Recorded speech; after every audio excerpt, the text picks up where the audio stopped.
नमस्कार निवेशकों, विवेक महाजन की ओर से आपका हार्दिक अभिनंदन। पिछले सप्ताह निफ्टी एक बार 8,800 का स्तर छूने के बाद शुक्रवार को 9,040 के स्तर पर बंद हुआ। जैसे मैंने आपको पिछले सप्ताह बताया था कि निफ्टी की फेयर वैल्यू पीई रेशो के आधार पर लगभग 8,800 से 9,000 के बीच में आंकी जा सकती है और बाजार आजकल उसी आधार पर इन्हीं लेवल्स के आसपास घूम रहा है। यानी काफ़ी समय से बुल्स और बियर्स के बीच में कशमकश चल रही है और बाजार नीचे की ओर 8700, 8800 और ऊपर की ओर 93 से 9500 का स्तर दोनों तरफ अभी नहीं तोड़ पा रहा है। आइए जानने का प्रयास करते हैं कि बाजार का कॉन्फिडेंस लौटने की क्या संभावनाएं हैं। साथियों, अगर हम फंडामेंटली चर्चा करें तो बाजारों को ऊपर आने के लिए कुछ पॉजिटिव संकेतों की आवश्यकता होती है और ये पॉजिटिव संकेत हमें दूसरे मार्केट से मिलते हैं। यानी इक्विटी मार्केट के अलावा जो दूसरे मार्केट हैं उनके आपस में रिलेशन के कारण हम ये जानने का प्रयत्न कर सकते हैं कि इक्विटी मार्केट किस ओर का रुख करेगा। तो सबसे पहले करेंसी मार्केट। हम काफ़ी समय से देख रहे हैं कि यूएस डॉलर के मुकाबले भारतीय रुपया काफ़ी नीचे की ओर जाता जा रहा है और अभी 76 रुपये प्रति डॉलर के पैरिटी लेवल के आसपास चल रहा है।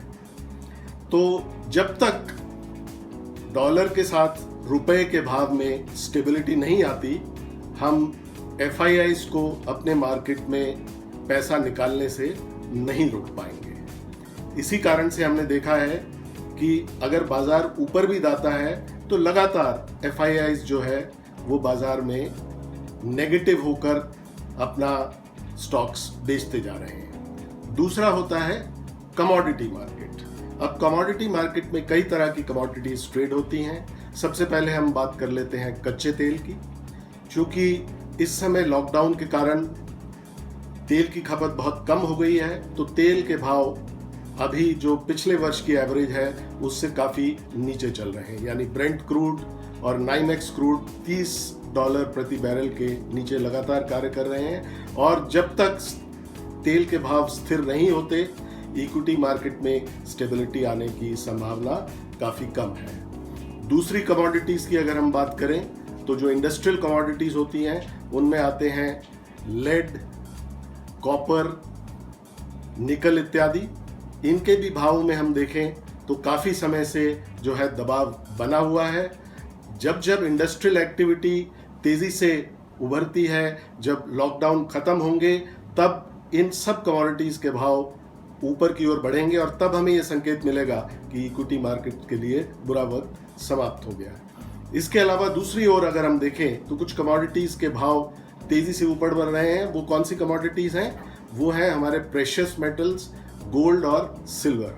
तो ये दोनों सोने और चांदी के भाव जो है इक्विटी मार्केट के ज़्यादातर प्रतिद्वंद्वी होते हैं। जब इक्विटी मार्केट नीचे जाती है तो सोने और चांदी के भाव में स्टेबिलिटी रहती है और वही हम अभी देख रहे हैं। तो अगर हम इन तीनों कारणों का एक परिप्रेक्ष्य में देखें, तीसरी बात जो है वो हम देखेंगे बॉन्ड मार्केट।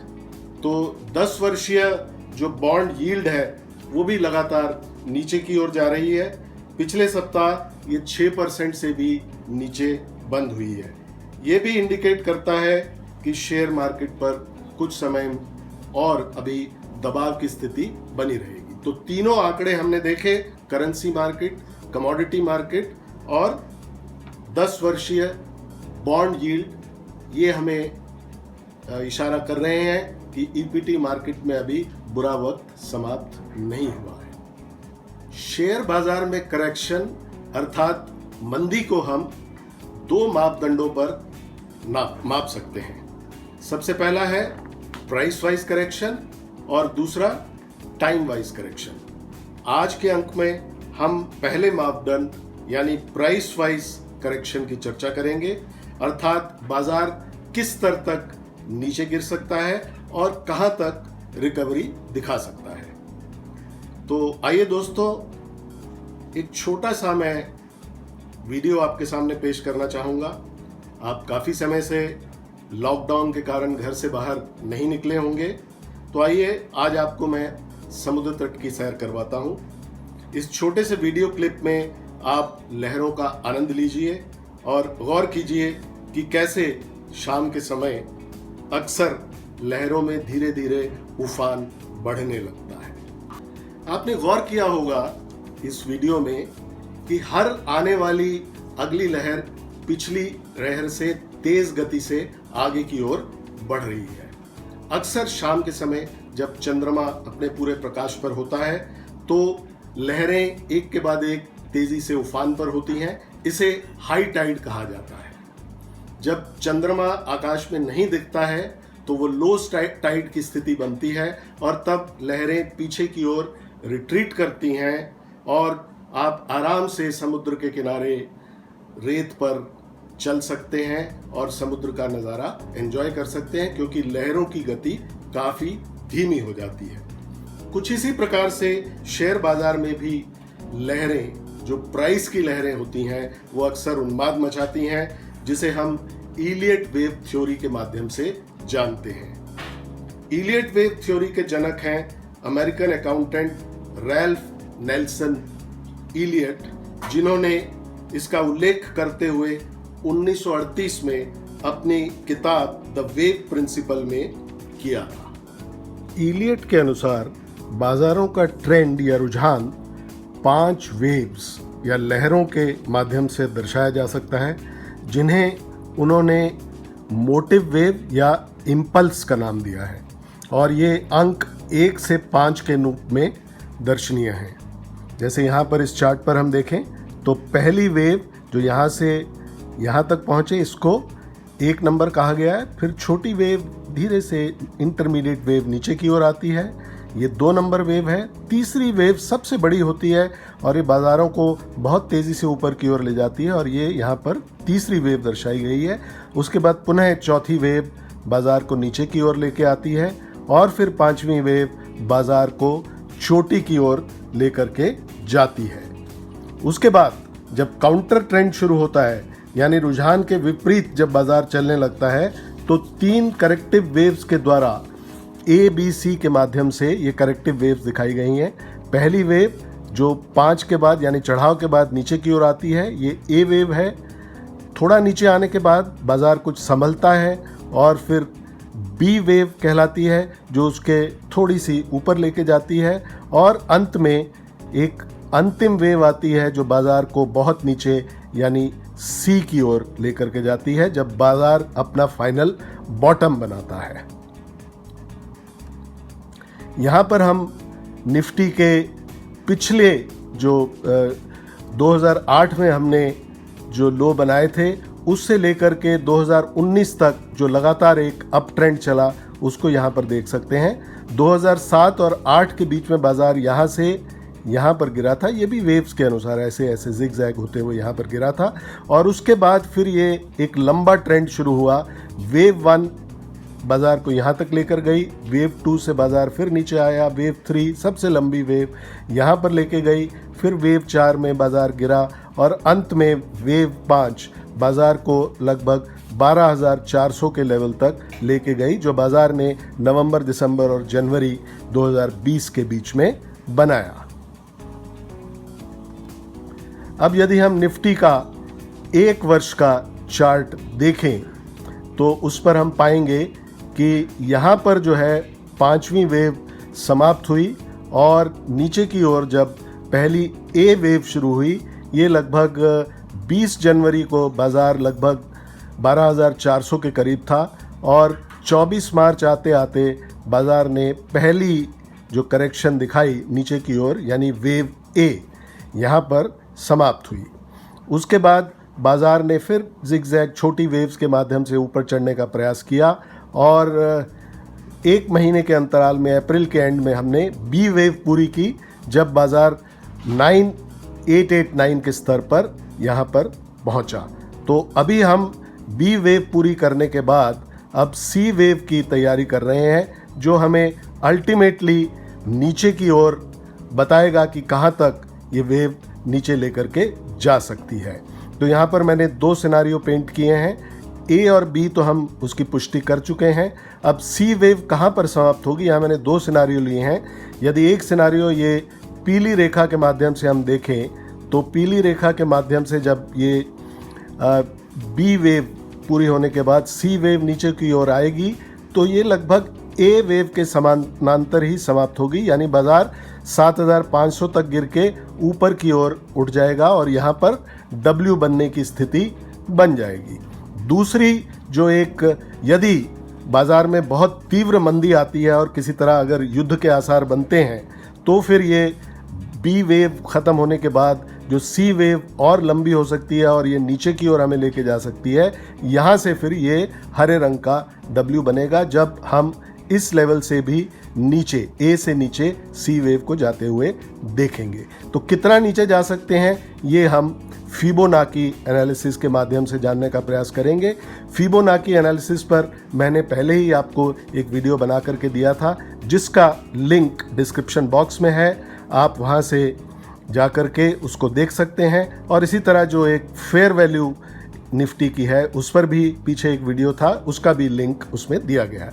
तो यहाँ पर मैंने निफ्टी का अभी जो रिसेंटली करेक्शन के समय में हमने हाई बनाया था 9889, और ये हम 7511 से चलकर इस लेवल तक पहुँचे थे।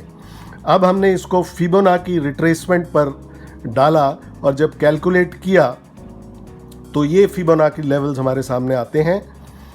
सबसे पहला लेवल 38.2%, इस पूरी जो ये लगभग 2300-2400 पॉइंट्स की जो ये हमने यहाँ से आगे 7500 से 9889 तक जो हम ऊपर गए थे, उसका अगर हम 38% रिट्रीट करें तो 8980 के करीब आता है। यदि हम 50% रिट्रीट करें तो 8700 के करीब आता है।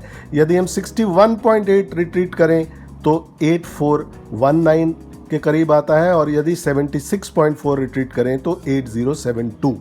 तो यदि निफ्टी में बहुत ज़्यादा खराबी नहीं आती तो हम लगभग इनमें से किसी लेवल पर रुक जाएंगे और वहाँ से ही वापस मुड़कर अपना ऊपर का फिर ऊपर जाने का सिलसिला जारी कर सकते हैं। लेकिन अगर मंदी बहुत बढ़ी तो पुनः हम 7511 का स्तर छू सकते हैं, और उसके बाद तो यदि युद्ध जैसे आसार दिखे तो फिर जो फिबोनाची एक्सटेंशन है हम वहाँ तक पहुँच सकते हैं, यानी 138.2% रिट्रेसमेंट हमें 6602 के लेवल तक ले जा सकता है। तो ये सबसे एक बुरा आंकड़ा जो देखने में आ रहा है, वहाँ तक बाज़ार जा सकता है। लेकिन फ़िलहाल इसकी उम्मीद नहीं लगती है। हालात बहुत मंदी के बुरे बने तो ये ज़रूर हो सकता है, और ये कितने समय में होगा, क्योंकि इस बार हमने प्राइस वाइज करेक्शन के बारे में जाना, अब टाइम वाइज करेक्शन हम अगले अंक में जानने का प्रयास करेंगे। तो साथियों, ये तो था हमारा आज का अंक। कैसा लगा ज़रूर बताइएगा। अच्छा लगा तो लाइक का बटन दबा दीजिए। अगर अभी तक आपने चैनल को सब्सक्राइब नहीं किया है तो इसे अवश्य सब्सक्राइब कर लीजिए, और इस वीडियो को आप अपने दोस्तों और मित्रों में आगे प्रेषित कर सकते हैं। एक सूचना आपके लिए, हम थोड़े ही दिनों में एक नया चैनल जो ट्रैवल टूरिज्म से रिलेटेड है उसको प्रारंभ करने वाले हैं, जिसका शीर्षक रहेगा अब घूमेगा इंडिया। इसके दौरान हम आपको भारत तथा विश्व के सुंदर पर्यटन स्थलों का दौरा करवाएंगे। तो आज का कार्यक्रम समाप्त करने से पहले आपको अगले आने वाले ट्रेडिंग वीक के बारे में थोड़ी सी जानकारी दे दें। सोमवार को बाज़ार, हिंदुस्तान के बाज़ार बंद रहेंगे, लेकिन मंगलवार, बुधवार और गुरुवार को 3 दिन जो मई सीरीज़ है उसमें ट्रेडिंग होगी, और गुरुवार को मई सीरीज़ का अंत होगा। लेकिन अभी बाज़ार के जो हालात हैं उन्हें देखते हुए ऐसा लगता है कि जैसे जैसे लॉकडाउन खुलेगा, सोमवार से फ़्लाइट्स भी शुरू हो रही हैं, ट्रेन्स के भी चलने का प्रावधान हो रहा है, तो बाज़ार शायद इसको एक पॉजिटिव तरीके से ले और थोड़ा सा ऊपर जाने का प्रयास करे। परंतु 9300 से लेकर 9500 के बीच जहां ये मुझे उम्मीद है कि बाज़ार जो है दम तोड़ देगा, तो वहाँ पर प्रॉफिट ज़रूर बुक कीजिएगा, क्योंकि आने वाले वक्त में बाज़ार को जब जैसे जैसे ये ज्ञात होगा कि अर्निंग्स जो हैं वो तेज़ी से बढ़ने वाली नहीं हैं, और अब तो सारे आंकड़े जो हैं वो नेगेटिव ग्रोथ ही दर्शा रहे हैं। आरबीआई ने भी घोषणा कर दी है कि सन 2020-21 में भारत की अर्थव्यवस्था जो है नेगेटिव में ग्रो करेगी, और जो कुछ हमें प्रोत्साहन मिलेगा वो कृषि एग्रीकल्चर की वजह से मिलेगा, जो 3% पॉजिटिव ग्रो कर सकती है। इंडस्ट्री तो -5 से उससे भी -10 तक भी नेगेटिव ग्रोथ दे सकती है। तो उसको देखते हुए धीरे धीरे जैसे मार्केट को ये एहसास होगा तो बाज़ार नीचे जाने का प्रयास करेंगे, और कहाँ तक नीचे जा सकते हैं उसका हमने अभी आकलन किया। तो नीचे जब बाज़ार जाए तो ज़रूर आप पुनः निवेश कर सकते हैं। तो ये सब बातें ध्यान रखकर अगले आने वाले हफ्ते में थोड़ा प्रॉफिट बुकिंग अवश्य कीजिए। तो ये तो था हमारा आज का अंक। अगले अंक में फिर मिलेंगे, जहां हम लॉन्ग टर्म ट्रेंड्स के बारे में फिर चर्चा करेंगे और टाइम वाइज करेक्शन के बारे में आपको बताने का प्रयास करेंगे। तब तक के लिए नमस्कार।